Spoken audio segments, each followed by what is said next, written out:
Boa tarde a todos. Queria começar agradecendo a Maria Rita Amoroso, presidente do Sicopnet Brasil, pelo convite para participar da Brau 5, representando o Espírito Santo e o Brasil.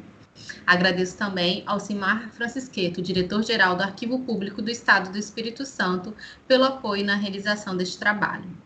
A nossa intenção é apontar a necessidade de valorização e preservação do patrimônio cultural produzido pela imigração italiana no Estado do Espírito Santo. Quando se aborda a imigração italiana e seu legado, especialmente o arquitetônico, o imaginário social caminha para os estados de São Paulo, Santa Catarina, Paraná e Rio Grande do Sul, mesmo o território espírito-santense sendo um ponto inicial do grande afluxo de italianos no século XIX. Por esse motivo, é uma satisfação e grata oportunidade poder trocar com os colegas e apresentar um pouco das ideias que ensaiamos nessa pesquisa. O Espírito Santo foi colonizado 35 anos após a chegada dos portugueses no Brasil. Até metade do século XIX, conservava-se praticamente inexplorado economicamente do ponto de vista colonizador, se comparado ao desenvolvimento das províncias vizinhas, Bahia, Minas Gerais e Rio de Janeiro. O relevo acidentado das regiões serranas do estado, bem como as limitadas vias de comunicação e de transporte, também eram entraves ao desenvolvimento da região. Atualmente, o Espírito Santo possui uma população de pouco mais de 4 milhões de habitantes em uma área de aproximadamente 46 mil quilômetros quadrados. Contudo, 3 séculos se passaram até a ocupação significativa do território espírito-santense. A ocupação do Estado é expandida de fato com a intensa imigração e a economia cafeeira. A segunda metade do século XIX delimita o período de expansão e reconfiguração territorial em direção ao interior do Estado. Até 1874 se verificam entradas de imigrantes de diversas nacionalidades, mas é a partir da chegada dos italianos que se constata um novo momento para a história do Espírito Santo. Dos estimados 50 mil imigrantes chegados às terras capixabas no século XIX, os italianos formam 75% do total de estrangeiros. Isto posto e reconhecendo ser imprescindível uma discussão sobre a necessidade de reconhecimento e proteção desse patrimônio cultural gerado pela imigração italiana, buscou-se fazer um levantamento das informações e pesquisas disponíveis sobre a temática. Então, para a gente pensar um pouco sobre os processos de dispersão desses imigrantes no Espírito Santo, vale pensar também que foi a primeira província imperial a receber, em um número relevante para o fluxo migratório, um grupo de imigrantes italianos. Originários da região do Vêneto e do Trentino, eles partiram numa empreitada privada a princípio, mas que se ampliaria a partir daquele fevereiro de 1874. Esse primeiro empreendimento privado não durou mais que um ano por causa da insatisfação dos estrangeiros no cumprimento dos acordos que já estavam estabelecidos. Os colonos, então, se deslocaram em grande número para as colônias oficiais, onde já habitavam imigrantes de outras nacionalidades. Os italianos que chegaram nos anos seguintes expandiram o território de Santa Leopoldina, uma colônia oficial, formando 2 novos núcleos, Timbuí e Santa Cruz. Nessa área, alguns povoados italianos se tornaram prósperos e permanentes, resultando em cidades hoje reconhecidas como fruto da imigração, como é o caso de Santa Teresa. Inicia-se então nesse momento a imigração oficial, patrocinada pelos governos provinciais e pelo Império do Brasil. E nesse período, ao sul da província, também se desenvolvia a colônia do Rio Novo, que ocupou uma ampla porção do território sul capixaba de terrenos devolutos do governo imperial. Com o passar dos anos e o aumento da chegada dos imigrantes, novas colônias foram fundadas e às vezes se distribuíram e se desdobraram em novos núcleos, como a gente vê nesse mapa aqui que mostra um pouco dessa dispersão. Mas algumas experiências mal-sucedidas, e especificamente no núcleo Muniz Freire, somado à crise econômica que o Estado estava adentrando no fim do século XIX por causa da queda do preço do café, levou o governo italiano a proibir a imigração para terras capixabas. Além do espraiamento territorial dos imigrantes e das gerações seguintes por quase todo o estado, em termos estatísticos, também podemos apontar o impacto populacional da imigração. Entre as décadas mais expressivas do fluxo migratório, por volta de 35 mil italianos desembarcaram nos portos capixabas, sem contar com os descendentes ítalo-brasileiros. A imigração italiana para o Espírito Santo compunha-se principalmente de agricultores e católicos. A situação financeira dos indivíduos e famílias colaborou para uma ocupação predominantemente rural. O principal desafio dessas famílias talvez tenha sido lidar com o que era inédito: um novo clima, uma nova topografia, o estranhamento às estações do ano e uma necessária adaptação às culturas agrícolas, como café, milho, feijão, mandioca, outras frutas.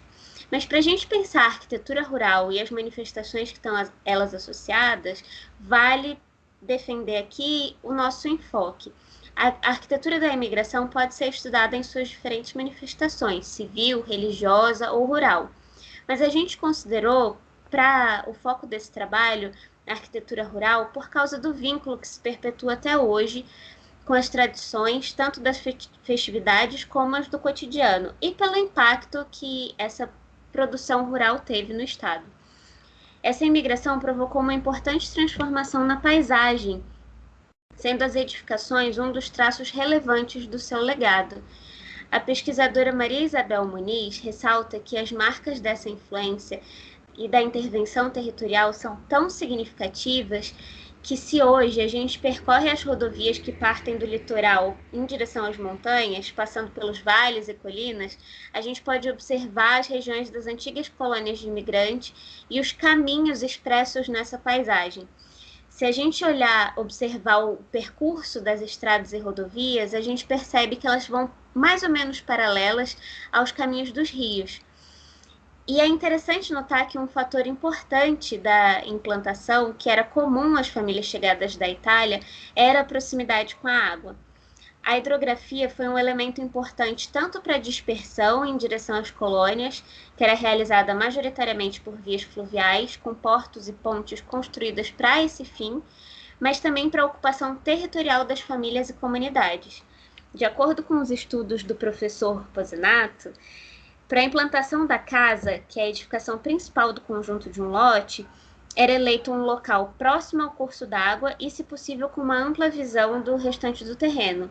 Esse modelo de ocupação resultava num destaque na paisagem para a residência, e as outras edificações acabavam dispostas conforme a topografia fosse favorável.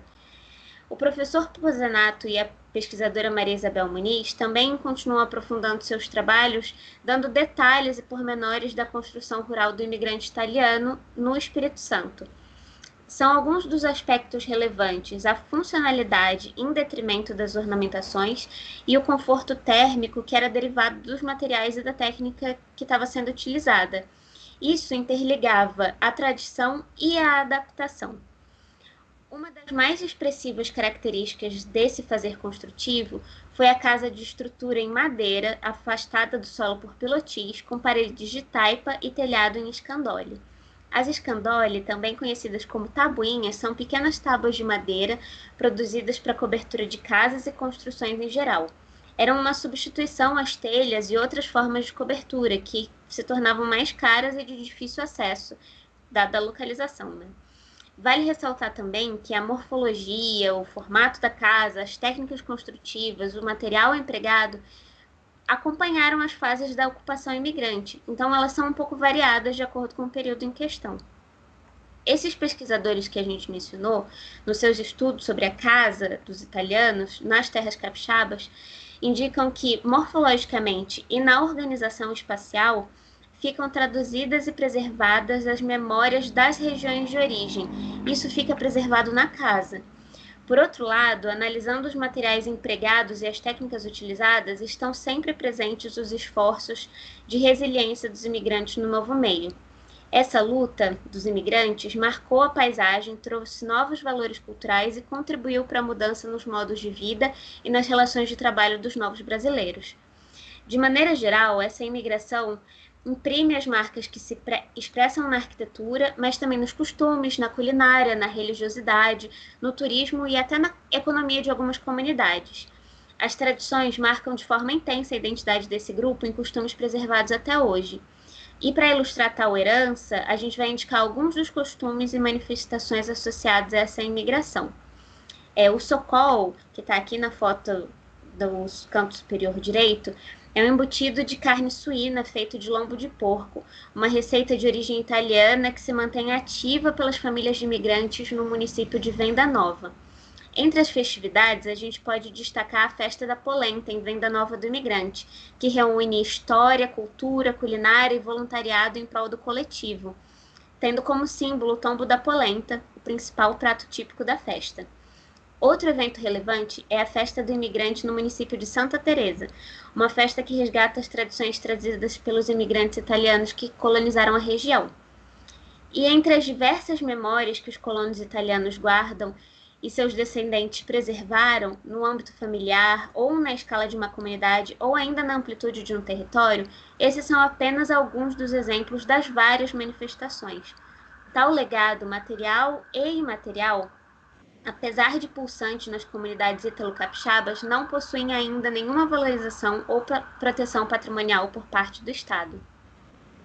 Falando um pouco dessa proteção que existe no Estado do Espírito Santo, pelo IPHAN, essa proteção é caracterizada predominantemente pelas edificações religiosas, jesuíticas e franciscanas, oriundas do primeiro momento de ocupação do território espírito-santense, localizadas predominantemente ao longo do litoral e relacionadas com a colonização portuguesa.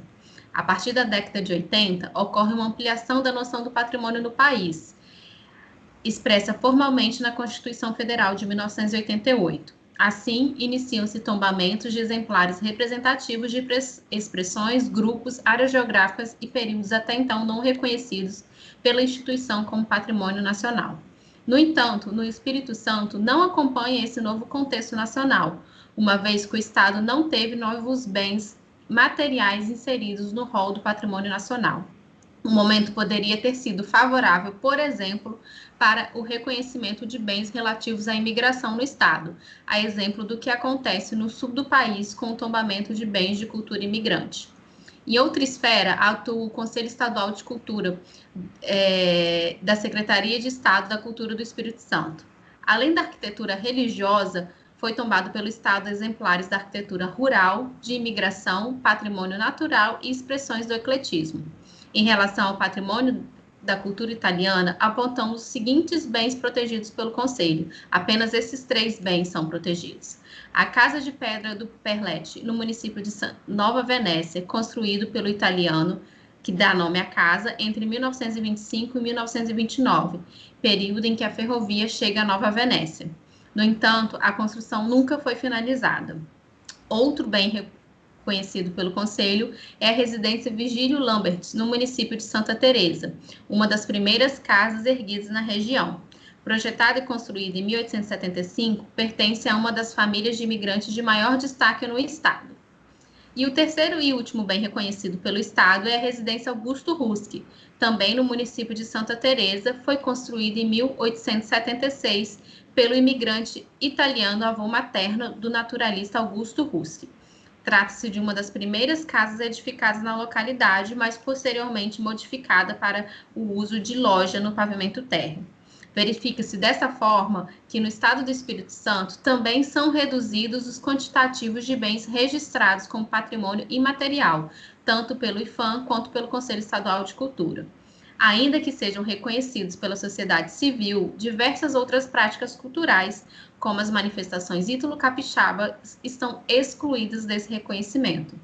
Dessa forma, esse artigo buscou apresentar dados sobre o patrimônio cultural da imigração italiana no Estado do Espírito Santo, identificando a necessidade de ampliar o debate. Podemos afirmar que os bens atualmente protegidos ainda não representam a diversidade cultural do nosso Estado. A exclusão da arquitetura produzida por esses imigrantes e suas tradições coloca em risco a sua salvaguarda para as presentes e futuras gerações.